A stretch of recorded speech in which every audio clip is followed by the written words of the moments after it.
The chamber was enormous. It had to be. When 47 civilizations needed to sit in the same room and argue, the room had to be big enough to hold every size, shape, and smell that the galaxy had to offer. The Grand Assembly Hall of the Galactic Council floated in the neutral space between three star systems, a station so large that it had its own gravity, its own weather on the upper floors, and its own political problems that had nothing to do with the rest of the galaxy. On most days, the chamber was noisy with small arguments, trade routes, border disputes, mining rights on dead moons, the usual business of running a civilization that spanned hundreds of star systems and thousands of years of shared history. But on this day, the chamber was quiet. That was unusual. When 47 species go quiet at the same time, something is very wrong. At the center of the room, a holographic display was running. It showed a single planet, blue and green, wrapped in white clouds, sitting in a small and unremarkable solar system on the outer edge of the galaxy's spiral arm. It was not a large planet. It was not in a particularly important location. It had no rare minerals that the Council didn't already have in abundance somewhere else. By every measure that the Council used to rank the importance of a world, this planet should have been a footnote. The planet was called Earth. Its people called themselves humans. Councillor Drya of the Vel Ascendancy stood at the speaker's platform. She was tall, pale blue, and had been in politics long enough to know when a room full of powerful people was genuinely afraid. She had seen that look many times before. She was seeing it now. "I will present the timeline," she said, her voice calm and clear. "I ask that all members hold their questions until I am finished. What you are about to hear will require patience." No one argued. That alone said a great deal. She began with a number. 240 years. That was how long it had been since the Council's Deep Space Monitoring Network had first flagged Earth as a world of minor interest. At that time, the humans had been burning coal to power their machines. They had been fighting wars with metal weapons and gunpowder. They had no understanding of atomic energy, no concept of faster-than-light travel, and no idea that the rest of the galaxy existed. The Council's xenobiologists had looked at the data, given the species a threat classification of Class 3 primitive, and moved on. Hunana Class 3 meant dangerous to themselves but not to anyone else. The galaxy had hundreds of Class 3 worlds. Most of them burned themselves out before they ever reached space. The ones that didn't usually took between 800 and 2,000 years to develop meaningful spaceflight. The Council had seen it happen many times. There was a process. It was slow. It was predictable. It made sense. Drya moved to the next data point. 160 years ago, the humans had split the atom. Not discovered it, split it, on purpose. They had figured out how to release the energy locked inside matter and had immediately built weapons with it. The Council's observers had flagged this as concerning but not alarming. Many species discovered atomic energy. Most of them used it destructively before they learned to use it wisely. Then came the next point. 130 years ago, the humans had landed on their own moon, a cold, airless rock with no atmosphere and no resources worth the effort. And they had gone there anyway. Not because they needed to, because they wanted to see if they could. The observers had updated Earth's threat file and gone back to other business. Drya paused and looked around the chamber. Every face, every cluster of eyes, every set of sensory organs that counted as a face among the 47 species present was pointed at her. 60 years ago, she continued, the humans had achieved fusion power. Clean, near-limitless energy. The kind of energy that changes everything. Around the same time, they had begun terraforming the second planet in their solar system. Not in the slow, cautious way the Council recommended for new spacefaring civilizations.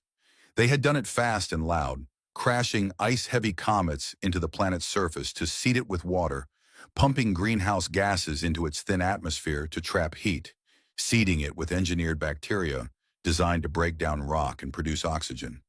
It was messy and aggressive, and against every environmental protocol the Council had ever written. It was also working. 40 years ago, the humans had launched their first-generation ships, not small scout vessels, full colony ships, carrying thousands of people and decades of supplies, aimed at the nearest star systems. aimed at systems that the Council had long since claimed and settled. 20 years ago, the first of those ships had arrived. Drea let that sit for a moment. The humans had not asked permission. They had not sent a diplomatic message ahead of the ships. They had simply arrived, found the Council's colony worlds, studied them from a respectful distance, and then gone to the next system on their list. When the Council's patrol ships had intercepted the human vessels and demanded they identify themselves and explain their presence, the humans had been polite, curious, and completely unimpressed by the size of the patrol ships. They had shared their names, the name of their world, and a basic summary of their journey. Then they had asked if the Council wanted to trade. The patrol commander had filed a report describing the humans as alarmingly calm for a species that had never encountered another civilization before. He had recommended further observation. The Council had agreed. Now Drea came to the part that had made the chamber go quiet. 10 years ago, the Council's monitoring systems had begun picking up something strange. The growth rate of human spacefaring capability was not following any known model. Every species the Council had ever cataloged followed a curve. Slow at first, then faster, then a long plateau as the civilization stabilized and found its limits. It was natural. It happened everywhere. The human curve had no plateau. It went up, and then it went up faster, and then faster still.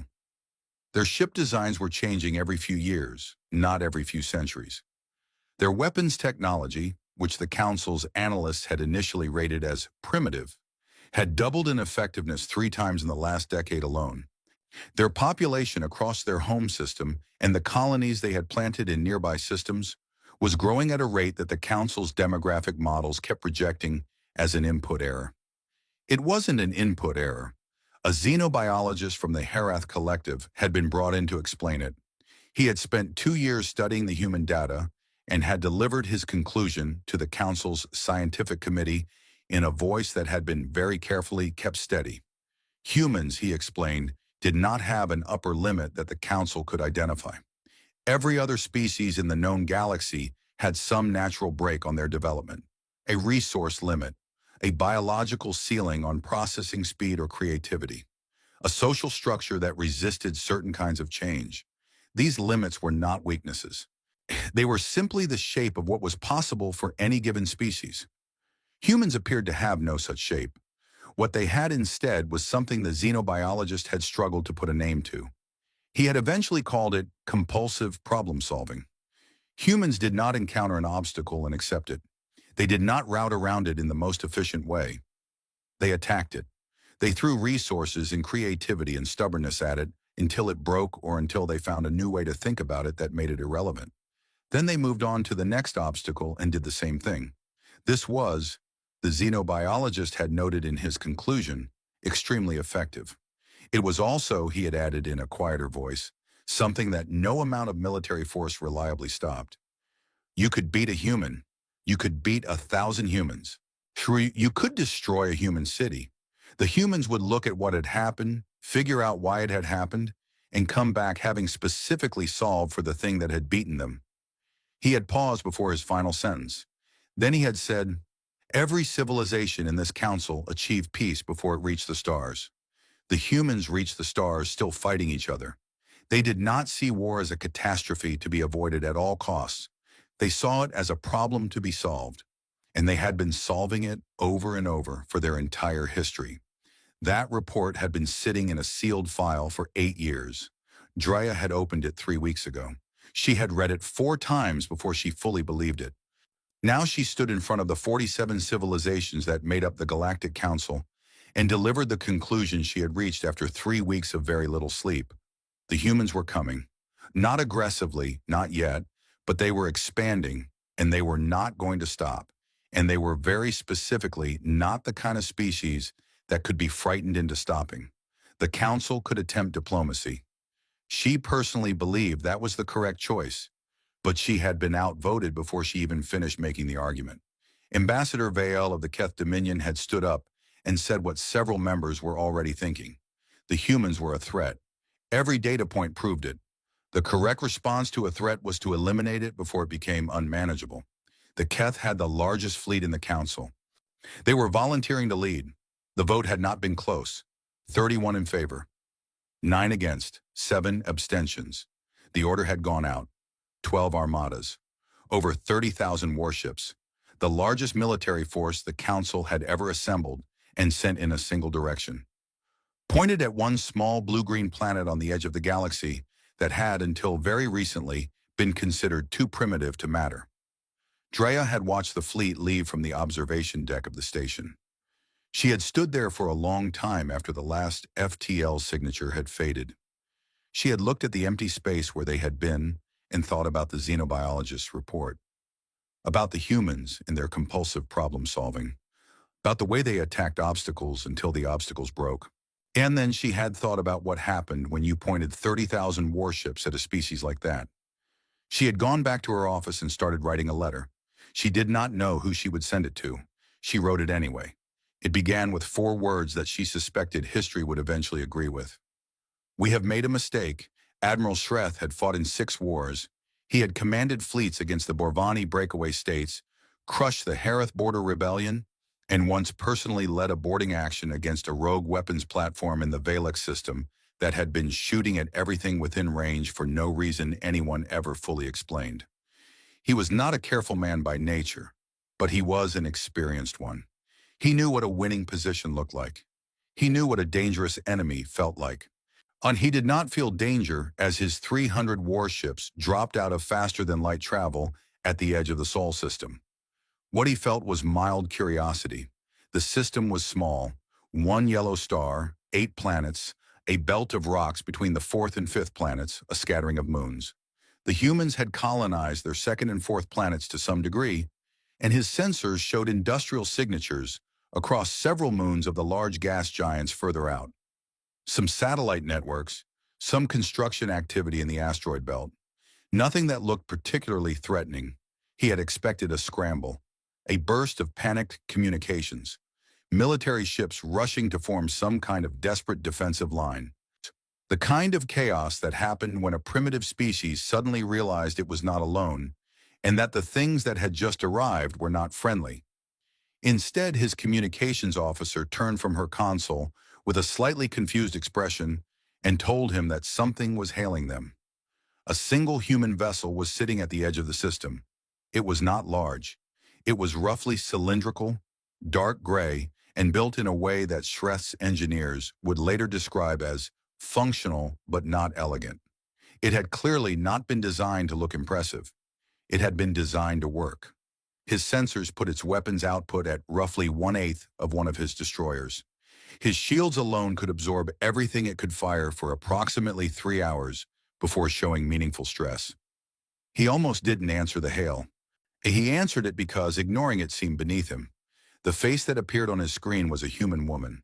She looked to be somewhere in the middle portion of her species' relatively short lifespan. Her hair was dark and cut short. Her uniform was plain, dark blue, with small markings on the chest and shoulders that his translator system identified as rank insignia. She was sitting in what appeared to be a command chair on a bridge that looked clean and organized and very, very calm. She said, in a language his translator needed 2 seconds to process, "This is Commander Lena Vasquez of the USCS Unyielding, representing the United Earth Admiralty. You have entered sovereign human space. Can I ask your intentions?" Shreth studied her for a moment. She was not afraid. He had seen the faces of species meeting a council fleet for the first time. There was usually fear. There was usually awe. There was sometimes aggression born from panic. What there was almost never, under any circumstances, was the calm, polite, slightly waiting expression currently on this human's face. It reminded him of someone who had made a reservation at a restaurant and was waiting to see if the staff had lost it. He decided not to answer her question. He told his weapons officer to fire a single warning shot across the human ship's path. Not close enough to damage it, just close enough to make the situation clear. The shot fired. A single bolt of directed plasma crossed the Unyielding's bow close enough that the human ship should have rocked from the energy displacement. The human ship did not rock. Its shields absorbed the displacement without any visible strain. Vasquez looked to her left, at someone off-screen, and then looked back at Shreth. "I'm going to assume that was a greeting," she said. "I'd like to respond, but I want to give you a chance to reconsider your approach first. You have about 30 seconds. Shreth opened his mouth to order a second shot. A full weapons lock this time. Something that would make the point more clearly. His sensor officer made a sound that, in the Porvani language, translated roughly as, "That is not possible." 12 human ships had appeared. They had not arrived from FTL. They had not come from the direction of the inner planets. They had simply become visible. They had been in the asteroid belt all along, running dark, with no active emissions of any kind. What, using the rocks and their own cold hull plating to hide from every scan his fleet had performed in the 90 seconds since their arrival. 90 seconds. His fleet had been in the system for 90 seconds and had already missed 12 warships. These 12 were larger than the Unyielding. Not dramatically larger, but larger. And they had not been running dark because they were hiding in fear. They had been running dark because they were waiting. They were positioned, Shreth realized with a cold feeling he had not expected, in a pattern, a specific pattern. They surrounded his advanced formation on 4 sides, including from below on the system's plane and from above it. The geometry was not accidental. Someone had put those ships there before his fleet arrived. His communications officer said, very quietly, that Commander Vasquez was still on the line and her 30 seconds were almost up. Shreth said nothing for a moment. He was doing the math. 300 ships versus 13. Those were still good numbers, even accounting for the ambush positioning. His ships were individually stronger. His fleet had more total firepower. He ordered the attack. What happened next lasted 19 minutes. He lost 120 ships, not because the humans were invincible, not because their weapons were overwhelmingly superior. He lost them because the humans fought in a way that his tactical systems were not built to predict. They did not hold a defensive line. They did not try to protect a fixed position. They moved constantly, splitting his formations with precise hit-and-run strikes, targeting his fleet's communication relays first, or then his sensor platforms, then the ships that coordinated fleet movement. In 11 minutes, his 300 warships had been effectively broken into small groups that could no longer talk to each other clearly or see the full picture of the battle. Then the humans had gone after the isolated groups one at a time. When Shreth gave the order to retreat, he had 180 ships left, and a feeling in his chest that he had not felt since very early in his career. It took him a moment to identify it. When he did, he said nothing, because naming it out loud seemed like the wrong thing to do. It was the feeling of having been made to look like a fool by someone who had been several steps ahead the whole time. He pulled his fleet back to the system's edge, put them into a defensive hold, and called his remaining officers together.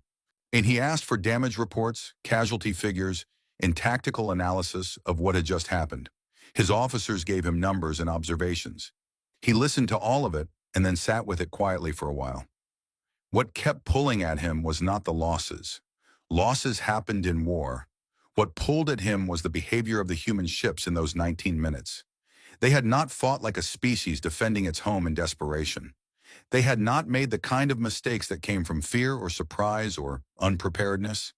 They had fought like a force that had practiced this exact engagement many times before. The positions, the targeting sequence, the way they had separated his fleet into pieces so efficiently that it almost seemed choreographed. This was not improvisation. This was a plan being executed. They had known his fleet was coming. They had known roughly how many ships he would have.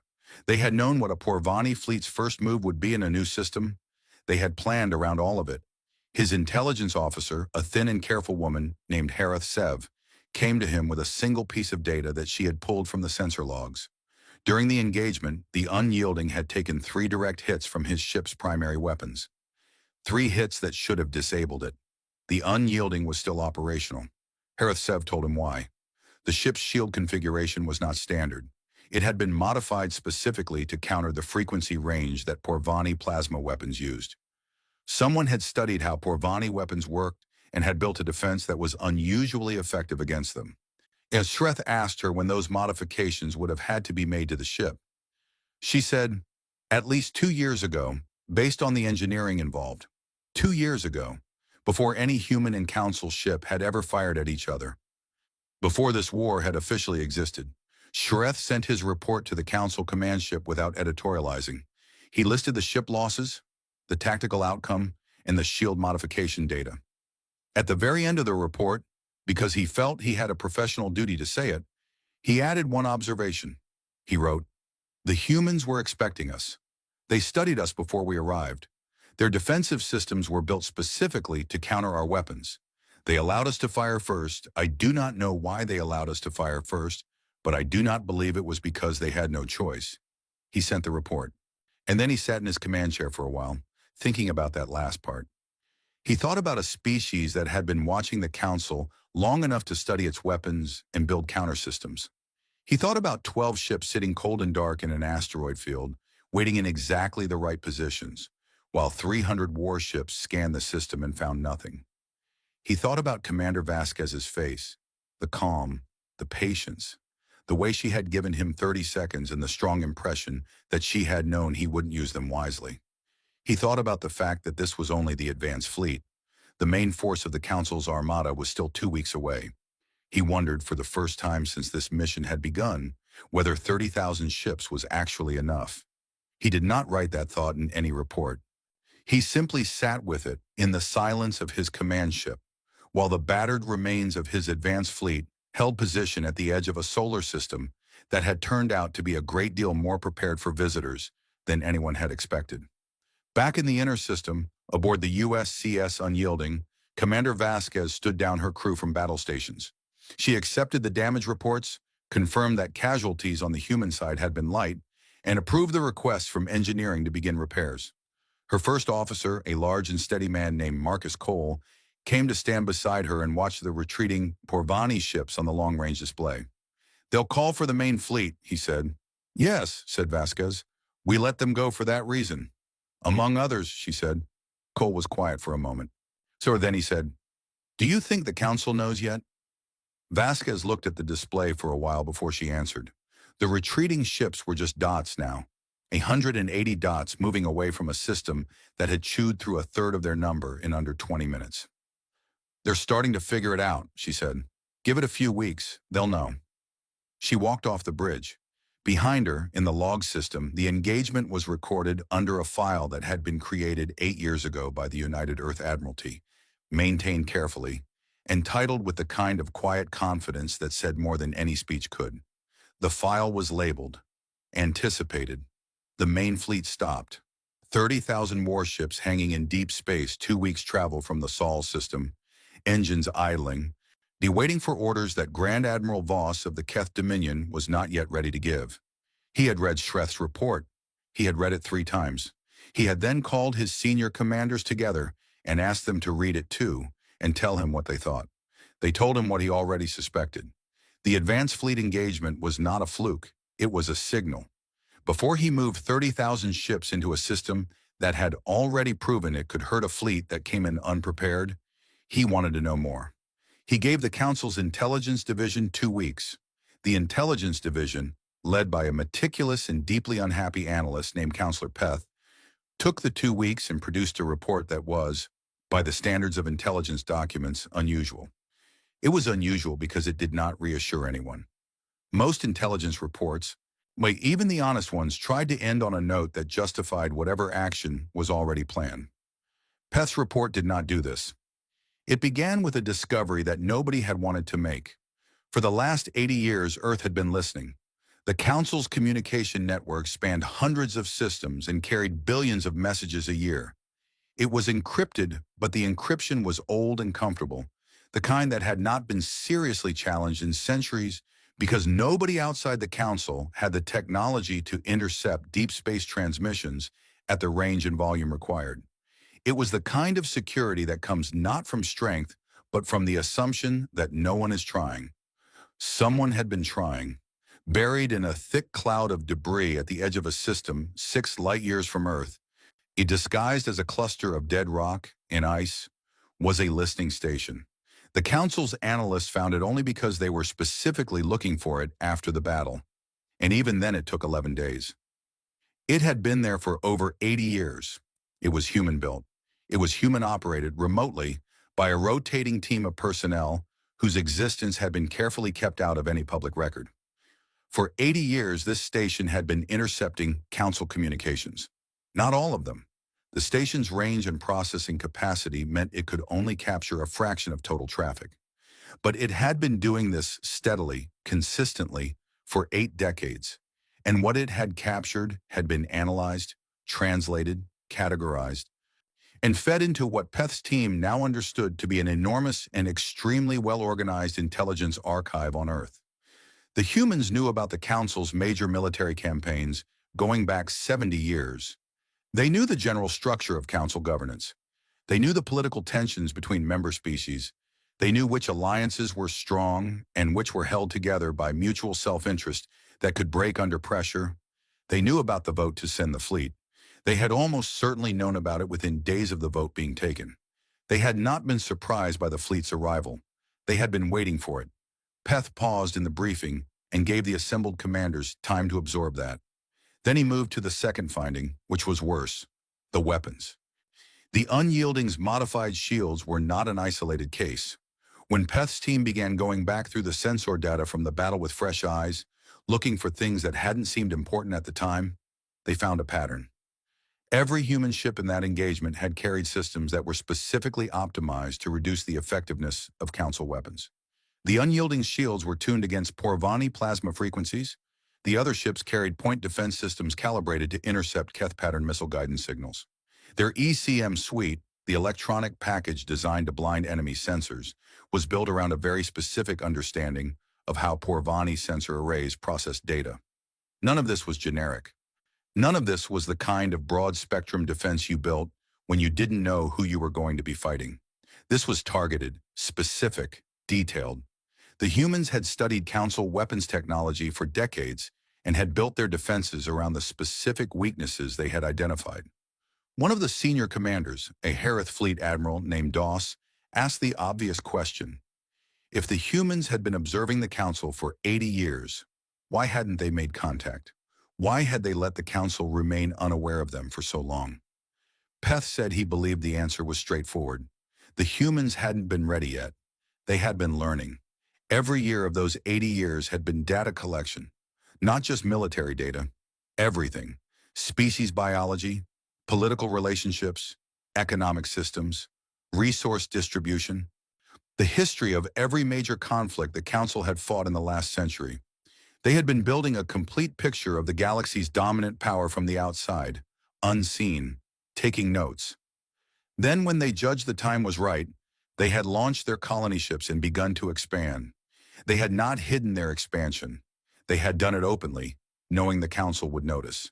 And when Council patrol ships had intercepted them and asked questions, the humans had been polite and curious and completely unworried because they had spent 80 years studying the Council and had a very clear sense of what the Council was capable of and what it was not.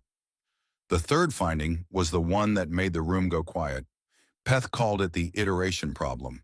In the 2 weeks since the Advanced Fleet battle, which human shipyards across the Sol system had been in a state of intense activity, the Council's long-range sensors, pushed to their maximum range, could see the thermal signatures of manufacturing at a scale that suggested full wartime production.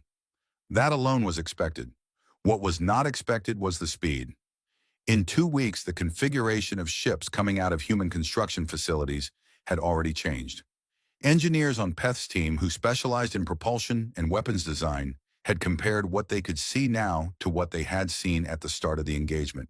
The new ships had different engine profiles, different weapon mount positions, different hull geometries. They were already building ships designed around what they had learned in the 19 minutes of the first battle. 2 weeks. West the Council's own weapons development cycle, from engagement data to meaningful design changes, ran between 8 and 15 years. Not because the Council's engineers were slow, because that was simply how long it took to do the work properly. The material sciences, the manufacturing tolerances, the testing requirements, it was a long process. The humans had done something meaningful in 2 weeks. Peth did not speculate in his report about what they would have done in 2 months or 2 years. He didn't need to. Everyone in the room could do that math themselves. Admiral Doss had been sitting very still throughout the briefing. She now asked the question that everyone else was thinking, but that no one wanted to say out loud. If everything in this report was accurate, and she had no reason to think it wasn't, however, then what exactly was the Council's advantage in this war? Peth considered the question carefully before answering. Numbers, he said. The Council had a very large fleet. Human production, even at the rate they were currently working, could not match 30,000 warships in any near-term time frame. Numbers remained the Council's primary advantage. Doss asked if numbers had been the Keth's primary advantage when they fought the Borvani 700 years ago, and whether the Keth fleet had been double the Borvani's size at the start of that war. Peth said yes to both. Doss said, "And how did that end?" Peth said nothing. Everyone in the room knew how it had ended. The Keth had won, but it had taken 40 years and cost them 2/3 of their original fleet. Against a species that had been completely unprepared for the conflict and that had no pre-existing knowledge of Keth weapons or tactics, and that had no time to adapt before the war's momentum was already decided. The humans had none of those disadvantages. That evening, Grand Admiral Voss sat alone in his quarters and reread Peth's report from beginning to end one more time. He was a practical man. He had built his career on clear thinking and honest assessment. He could tell himself the numbers still favored the Council. He could tell himself that 30,000 ships against whatever the humans could put into the field in the short term remained an overwhelming advantage. But he had been in 6 major fleet engagements in his career, and he had learned the hard way that the side with more ships did not always win. What mattered was what happened to each side over the course of the war, and which side learned faster, which side adapted faster, which side could absorb losses and come back stronger, and which side simply had fewer ships every time the fighting stopped. He thought about the listening station in the debris cloud. 80 years of patience, 80 years of watching and learning and building a picture that had to be as complete as anything the Council had on itself. He thought about the shields on the Unyielding, specifically tuned to Porvany plasma frequencies. He thought about human ships already being redesigned 2 weeks after the first engagement. He made a decision not to stop the war. The Council's political structure made that very difficult, even if he wanted to, and he was not sure yet that he did. But he needed more information before he moved his fleet. He called Peth back and gave him a new assignment. He wanted to know everything about the systems surrounding Sol, the asteroid belt, the gas giant moons, the approach corridors. He wanted to know what the humans had been building out there, and for how long, and what it would mean for a fleet trying to get to the inner system. Peth returned 4 days later looking like a man who had not slept and did not expect to sleep for some time. He laid out the data on the table between them without speaking first. Voss looked at the data. He looked at it for a long time. Then he leaned back and looked at the ceiling of his quarters for a while. Peth had found that the asteroid belt had been systematically modified over a period of more than 30 years. Hollowed out sections, reinforced interiors, power signatures consistent with heavy weapon systems. The gas giant moons showed similar construction. Automated mass drivers on Titan. Weapons platforms disguised as scientific stations around Jupiter. Sensor networks woven through the entire outer system so comprehensively that anything entering Sol space on any trajectory would be detected within minutes. The humans had not built this when the fleet arrived. They had not built it in a panic when their listening station told them the vote had passed. They had been building it for 30 years, at least. "How long have they been expecting an attack?" Voss asked. Peth said he didn't think it was specifically an attack they had been preparing for. He thought the humans had simply decided at some point a few decades ago that if a conflict ever came, when they wanted to fight it on their terms, in their system, with every possible advantage prepared in advance. He paused. Then he said the thing that had clearly been sitting with him for the 4 days since he'd found this data. He said, "They didn't prepare this because they were afraid. They prepared it because they are thorough." Voss sat with that for a while. Outside in the dark between stars, 30,000 Council warships waited for orders. 2 weeks out from a solar system that had been quietly, patiently, and very thoroughly preparing for their arrival for 30 years. Voss pulled up a fresh command document and started writing. Not an attack order, not yet, something more complicated. He had started to understand that this war was going to be unlike anything the Council had fought before. Not because the humans were necessarily stronger, but because every single thing he'd learned in the last 2 weeks pointed to the same conclusion. The humans had not started preparing when the war started. They had been ready long before either side knew there was going to be a war, and that changed everything. Grand Admiral Voss gave the order to advance on a gray morning, ship time, when the fleet's idling engines had been burning fuel for nearly a month, and the mood across 30,000 warships had turned restless and uncertain. He did not give the order because he was confident. He gave it because the Council was watching, because the political pressure from the Keth Dominion had become impossible to ignore, and because sitting still was not making anything better. He had prepared as well as he could. When he had studied Peth's reports, he had restructured his fleet formations 3 times based on what he learned about the Sol system's defensive layout. He told himself it was enough. He was not sure he believed it. The fleet entered the outer system in tight formation, sensors running at full capacity, every ship on high alert. For the first 2 hours, there was nothing. No contact, no hail, no movement from the human ships that the Council's long-range scans had placed in the inner system. The outer system was cold and quiet and full of rocks. Then the rocks started shooting. The asteroid belt opened up first. Not the entire belt at once, but in a sequence. There a rolling wave of fire that moved from the fleet's left flank across its front and made the lead formation scatter in 3 different directions just to survive the first 30 seconds. The mass drivers were not energy weapons. They fired physical rounds, dense and fast, designed to punch through shields by sheer kinetic force rather than by overwhelming their power curve. The Council's shields had been built to absorb energy. Physical impacts at high velocity were a different problem. The fleet's lead formation lost 9 ships in the first minute. Voss ordered a counterstrike on the belt positions. His ships fired into the rocks, trying to identify and destroy the mass driver platforms. Some of them found targets.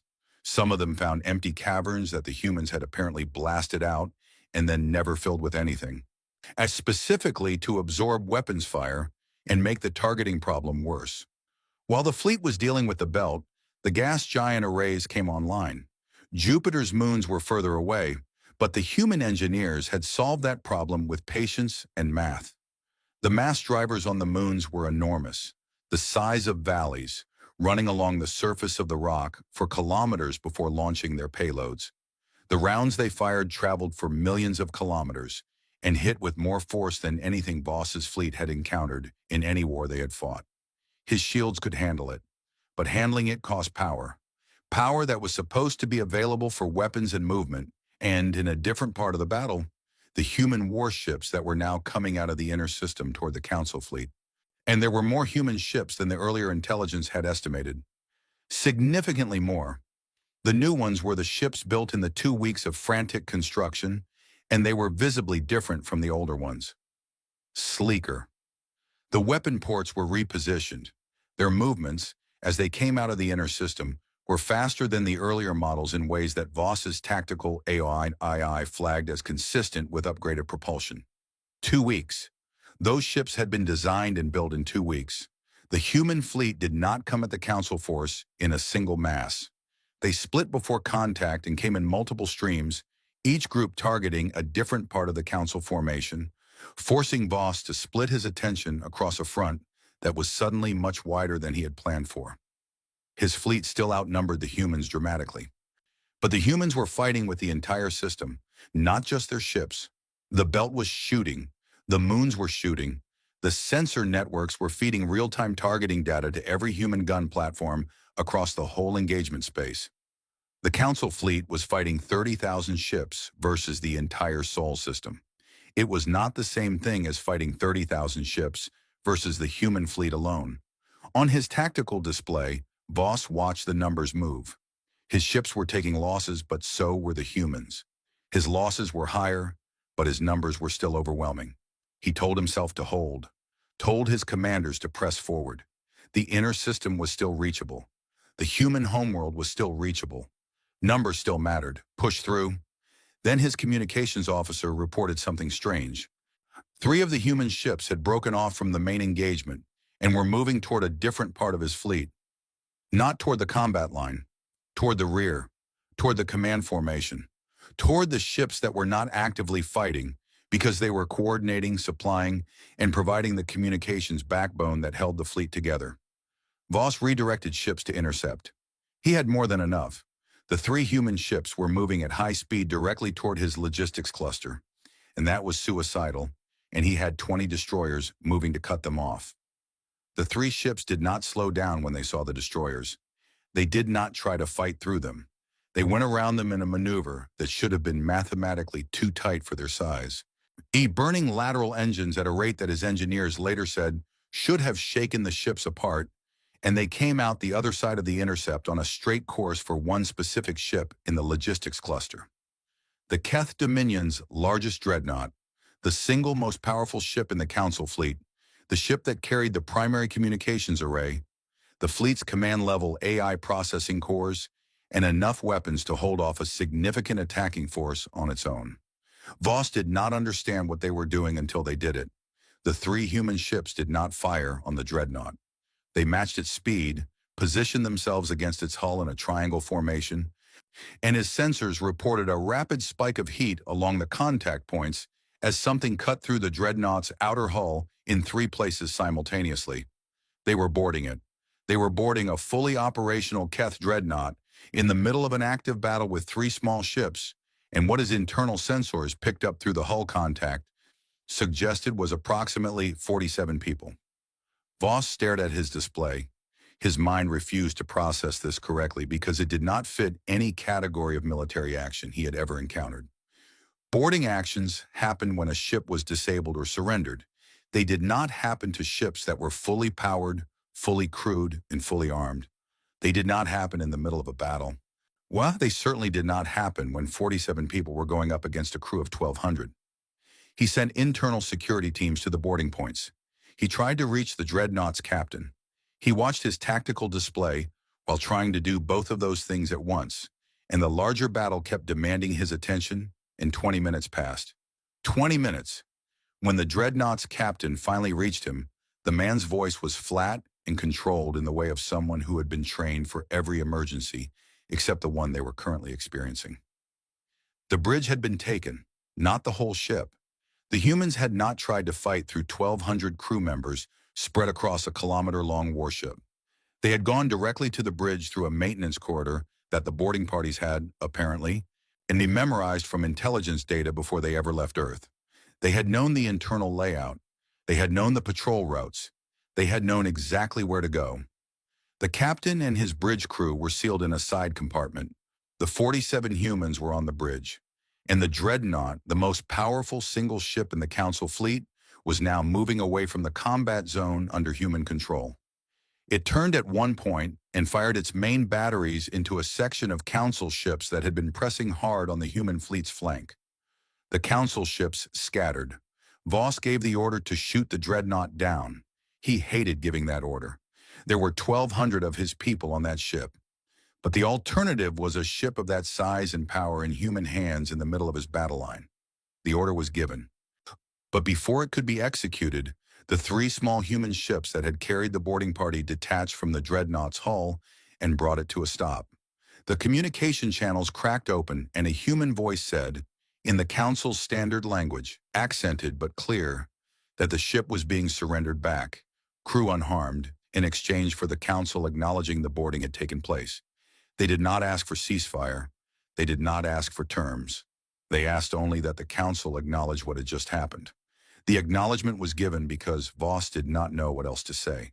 The humans evacuated the bridge. The dreadnought's captain and crew retook their stations. The three human ships burned back to their own line at full speed, passing through the remaining Council intercept attempt without stopping. The battle continued for 3 more hours. At the end of it, the Council fleet had pushed forward but not through. The Sol system's outer defenses had been partially degraded. The human fleet had lost ships. The Council had lost more. The humans had fallen back to a tighter defensive ring around the inner planets. A pause settled over the battlefield that both sides seemed to accept without a formal agreement. Ships held position. Guns went quiet. The dead drifted. In the silence, Voss received a report from his intelligence division about the small ship now being tracked, moving away from the human fleet under minimum power, transmitting a simple identification code. It was the captured dreadnought, being returned as promised, its crew unharmed, its systems untouched. Except for one thing. The humans had, in the 20 minutes they held the bridge, copied the entire contents of the ship's navigational and communications database. They had boarded the most powerful ship in his fleet. They had done it with 47 people. They had accomplished their actual objective without anyone on his side understanding what the objective was until it was done. And then they had handed the ship back because keeping it was never the point. The point was the data. The point was always the information. Voss sat in his command chair, and for a long time he did not speak. Around him, his officers moved quietly, managing the fleet's position, tallying losses, running projections. No one disturbed him. They had learned over the years to recognize the look on his face that meant he was working through something that required silence. Where he was thinking about a species that had planned this battle for 30 years, that had built their defenses to specific tolerances, that had designed their ships to counter specific enemy weapons, that had memorized the internal layout of Council warships well enough to take a bridge with 47 people in 20 minutes. That had done all of this not in reaction to a threat, but in preparation for a possibility that they had assessed and worked through decades before anyone fired a single shot. He thought about the xenobiologist's report that Counselor Drea had mentioned in the chamber, the one about human compulsive problem-solving. He thought about how every obstacle gets attacked and broken down and learned from. He thought about what the humans had learned from this battle. He thought about what they were going to build next. Later, when the analysts compiled the official record of the first major battle for the Sol system, one small detail appeared in the footnotes at the end of the combat log. It was a detail that spread through the Council fleet quietly, from ship to ship, mentioned in lowered voices and without much commentary, because nobody quite knew what commentary to offer. The dreadnought that had been taken and returned was a Keth ship. The Keth named their ships according to a formal registry of approved names, each one representing a virtue or a quality considered worthy of a warship. When the humans returned it, they had left one small addition to the ship's external identification markings. A name, spray-painted in rough letters on the hull near the airlock they had used. Not the ship's official Keth name. It read, The Audacity, and then, below that, in slightly smaller letters, Nice Ship. UEA. The second year of the war was quieter than the first. That was not a good sign. When a war goes quiet, it usually means one side is bleeding in ways it isn't advertising. The Council's public communications remained confident. The announcement spoke of tactical repositioning, of strategic patience, of the long-term inevitability of a force 30,000 ships strong finding its way to victory. The announcements did not mention what the numbers actually looked like. The numbers looked like this. In 14 months of active conflict across the Sol system, and 3 nearby systems where human colony fleets had engaged Council advance forces, the Council had lost approximately 11,000 warships. The humans had lost fewer than 900. The Council's remaining fleet was still enormous by any standard measure. It still outnumbered everything the humans had in open space by a significant margin. But the gap was closing. Every month the humans were building faster, fighting smarter, and absorbing the lessons of each engagement more completely than any enemy the Council had faced in recorded history. Every Council tactic that worked once, worked only once. The second time they tried it, the humans had already solved for it. The third time, the humans were using a version of the same tactic against them. Counselor Peth had stopped sleeping well. He had a wall in his office covered in data threads, connecting observations and projections and uncomfortable conclusions. He had been looking at that wall for months. Recently, he had stopped adding new threads because the wall was saying the same thing from every direction, and he did not need more data to understand it. He understood it already. He just did not enjoy understanding it. Ambassador Vale of the Keth Dominion still believed in the war. He had been the loudest voice for the initial strike, and he was consistent in his position that the Council simply had not yet committed fully enough. He stood up in Council sessions and pointed at the fleet numbers and said the math was obvious. More ships, more pressure. The humans could not sustain losses at this rate forever. He said this with the confidence of a man who had not looked carefully at the human shipyard data. Peth had looked carefully at the human shipyard data. He had looked at it so carefully that he had eventually asked an independent team to check his work because he thought he must be making an error somewhere. The independent team came back with the same numbers. Human industrial output across Earth and Mars and the asteroid belt's converted manufacturing zones and the colonial facilities in 3 other systems had quadrupled in 14 months. They were not just building warships, they were building the infrastructure to build more warships, new foundries, new fabrication complexes, new shipyards that were themselves bigger than the previous generation of shipyards. Each month of war was expanding their capacity, not wearing it down. The Keith Dominion, by comparison, was the Council's largest single contributor of warships. They had been building at full wartime production since the beginning of the conflict. Their output had increased by roughly 18%. They were proud of 18%. Among Council species, 18% in wartime was considered excellent. Peth had eventually stopped showing that comparison directly to people because the look on their faces when they saw it was not productive. There was also the question of the alliances. Nobody in the Council's senior leadership had paid much attention to the Tereth. The Tereth were a small species, roughly amphibious, who lived in 3 systems on the Council's outer boundary. They had joined the Council 200 years ago under circumstances that were politely described as voluntary and less politely described as the only option available to them after the Keth absorbed their neighbors. They paid their Council dues, they attended sessions, they were not particularly powerful or particularly troublesome. 14 months ago, the Tereth fleet had not shown up for a scheduled patrol rotation. When the Council sent a query, the Tereth responded with a formal message explaining that they were withdrawing from all active military commitments to the Council and wished to express their neutrality in the current conflict. The Council had been annoyed. It had sent a firmer message.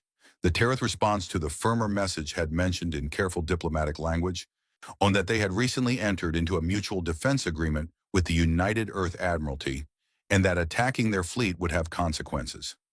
The Tereth had 11 ships. The Council had not been worried about those 11 ships.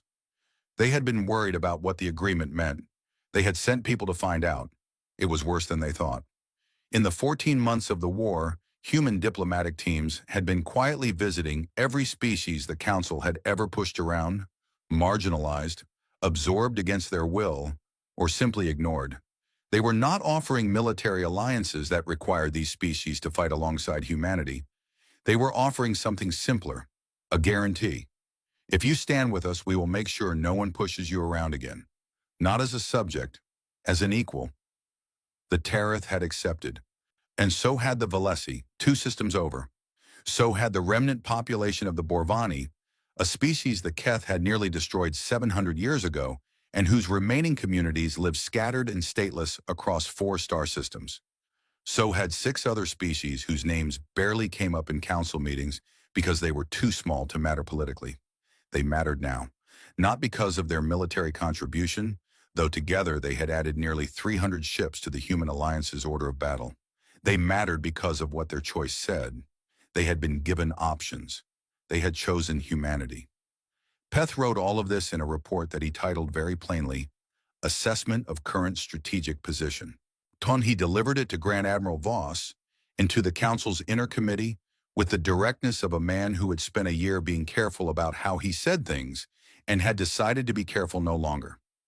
The assessment said that the Council could not win this war in any time frame that preserved the Council's military and economic capacity.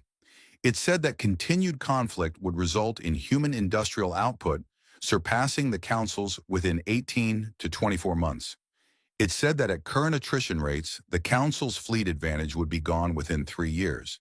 It said that the human alliance was growing and that the political cost of the war was rising among Council member species who had not signed up for a multi-year grind against an enemy that kept getting stronger. It said, we recommend opening negotiations. The debate that followed in the Council chamber was long and ugly. Vielle argued against it with everything he had. He accused Peth of defeatism. He accused other members of cowardice. He said the Keth would fight on alone if the Council lost its nerve. Voss said quietly that he would not advise continuing the war. He listed his reasons in the flat, steady voice of a man who had spent 14 months watching his fleet erode against an enemy that fought better with fewer resources and improved after every single engagement. He did not editorialize. He did not need to. The vote this time was 38-5 in favor of opening a diplomatic channel. It was Vielle who was chosen to carry the message, partly because he had started this and it was appropriate that he finish it. and partly because no one else particularly wanted the job. He sent the message. He received a reply. He traveled to a neutral station at the edge of a system neither side had contested and sat down across a table from the person the United Earth Admiralty had sent to receive him. He had expected someone impressive, a Grand Admiral, a head of state, someone whose appearance would match the weight of the occasion. He got Admiral Lena Vasquez. She was the same woman from The Unyielding, the one who had given Shreth 30 seconds and watched him waste them. She had been promoted. The insignia on her uniform showed that, but she was otherwise exactly as she appeared in that initial recording. Calm, patient, waiting. Val had prepared a speech.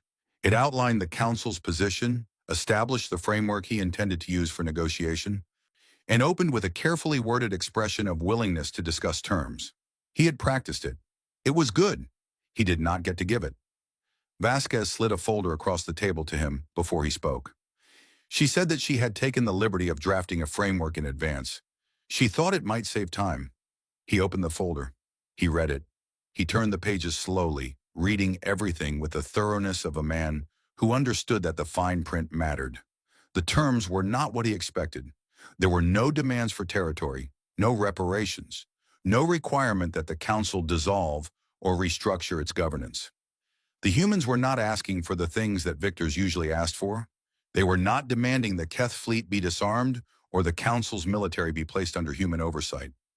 The terms were three things. First, one equal standing for humanity in the Council, with full voting rights and recognition as a peer civilization rather than a subject or a provisional member. Second, equal standing for all species that had joined the Human Alliance, with the same full rights and protections that founding members enjoyed. Third, one binding agreement that applied to every member of the Council without exception, now and for any future members. No military action could be taken against any species without a formal attempt at negotiation first. One attempt. That was all that was required. Try to talk first.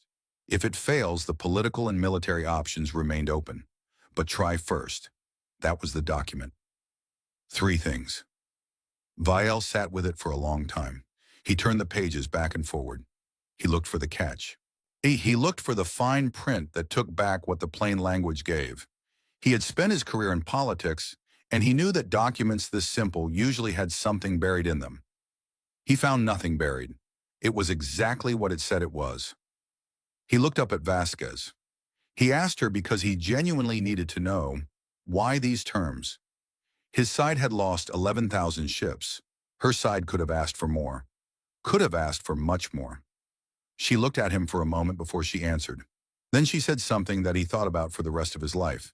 She said that humanity hadn't started this war to conquer anyone. They had started it by existing and expanding and not being afraid of the Council. And the Council had decided that was a problem that needed to be solved with 30,000 warships. So humanity's goal had never been to rule the galaxy. Their goal was to not be ruled by it. There was a difference. Once that difference was settled, there was no point in asking for more. She paused. Then she said, besides, the species that joined us didn't do it because we promised them conquest. They did it because we promised them fairness. If we win a war for fairness and then act unfairly, we've undermined everything we told them we stood for. We're not interested in being the next Keth Dominion. Val looked at the document one more time.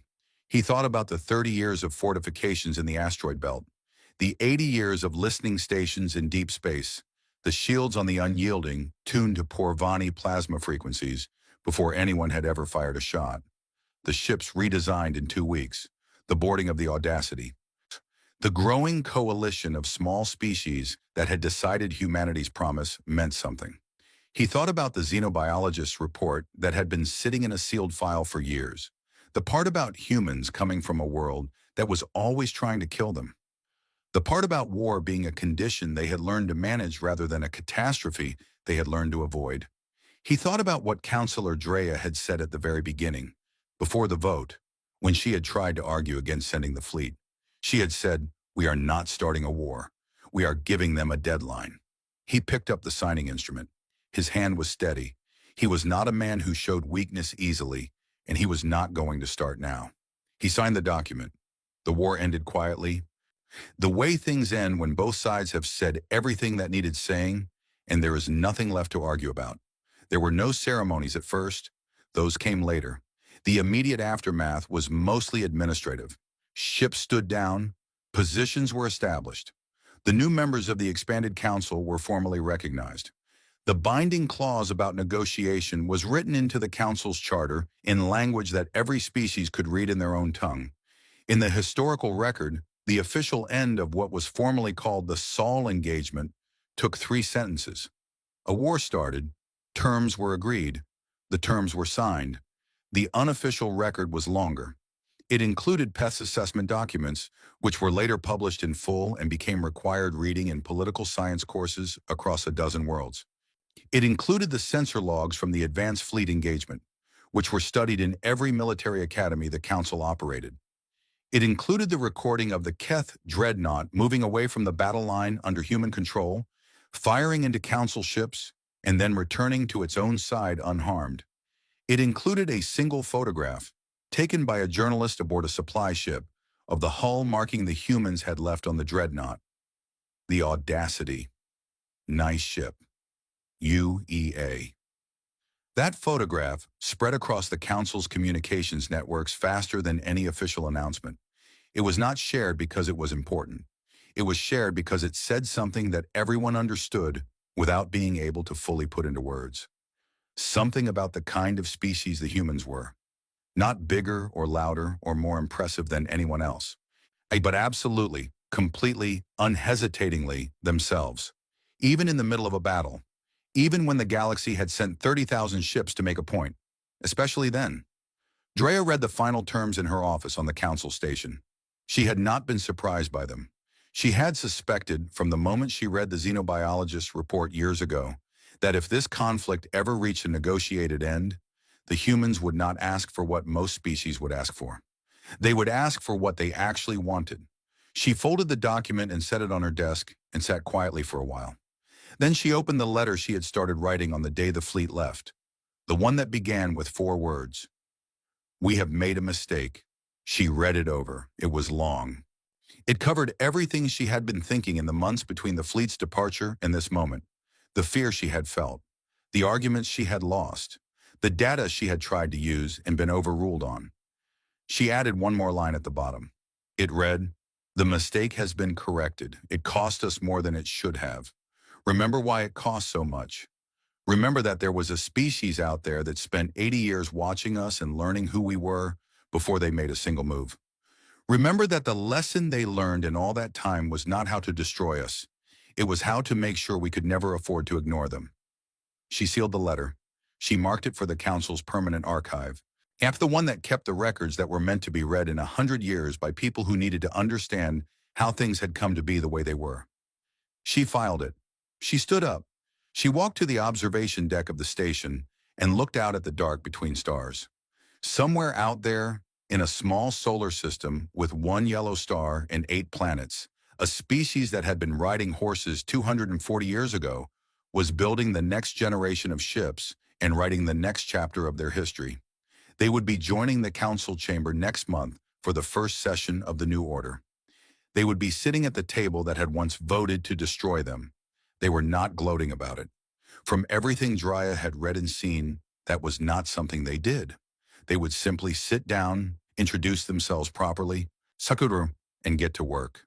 She thought that was probably the most human thing about them.